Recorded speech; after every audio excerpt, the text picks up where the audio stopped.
Alors, dans cette vidéo-là, je vais vous montrer les 4 erreurs les plus courantes qui peuvent se produire avec peinture dynamique. La première erreur, qui est, je dirais, la plus grave, c'est l'erreur où vous sélectionnez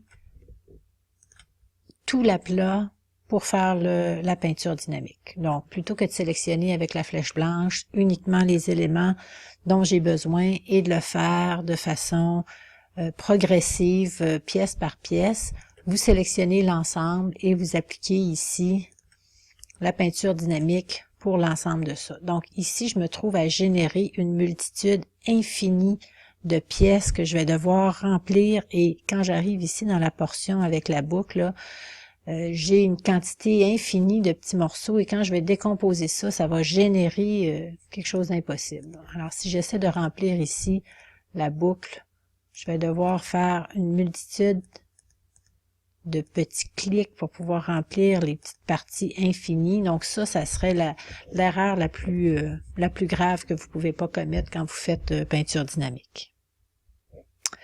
Deuxième erreur courante qui peut se produire quand on veut faire un remplissage avec peinture dynamique. Donc si je sélectionne ici, par exemple, je veux faire un remplissage multiple, je vais sélectionner mes lignes invisibles.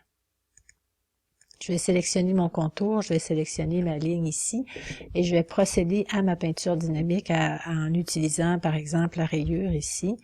Donc, je me rends compte que j'ai beaucoup de lignes. Normalement, je ne devrais pas en avoir autant que ça.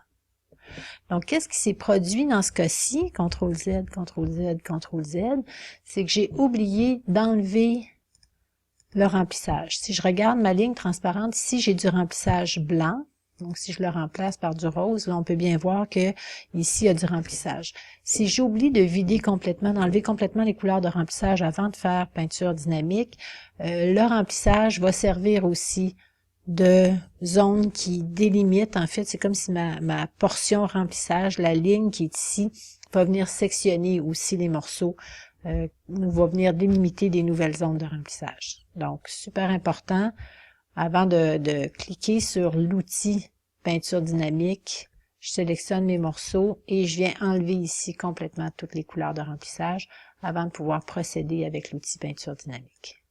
Donc ici, si je vais faire mon remplissage, je retrouve là, le nombre de morceaux. En fait, ce qui est important de comprendre, c'est que le nombre de clics que je fais, à chaque fois que je fais un clic, je vais générer une pièce.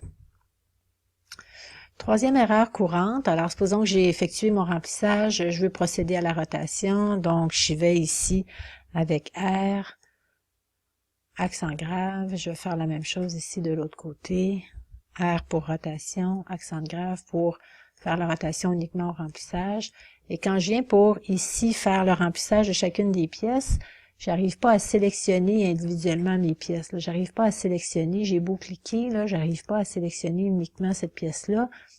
Ça, c'est une ligne uniquement. Donc, si je viens voir qu'est-ce qui se passe ici au niveau de mes calques, donc je me rends compte ici, si j'ouvre ça, que j'ai pas décomposé. J'ai pas décomposé mon morceau, donc je peux pas avoir accès à chacune des parties de remplissage. Donc, si je décompose, je vais pouvoir aller sélectionner ici la première partie, la deuxième ou la troisième.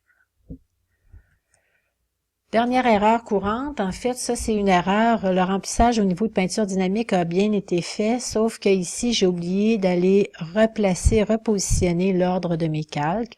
Donc mon groupe ici se trouve à être sur le dessus et cache les lignes de surpiqûre et les lignes de pli. Donc j'ai simplement ici à l'intérieur de mes calques à aller replacer mes groupes pour pouvoir visualiser les plis et les surpiqûres.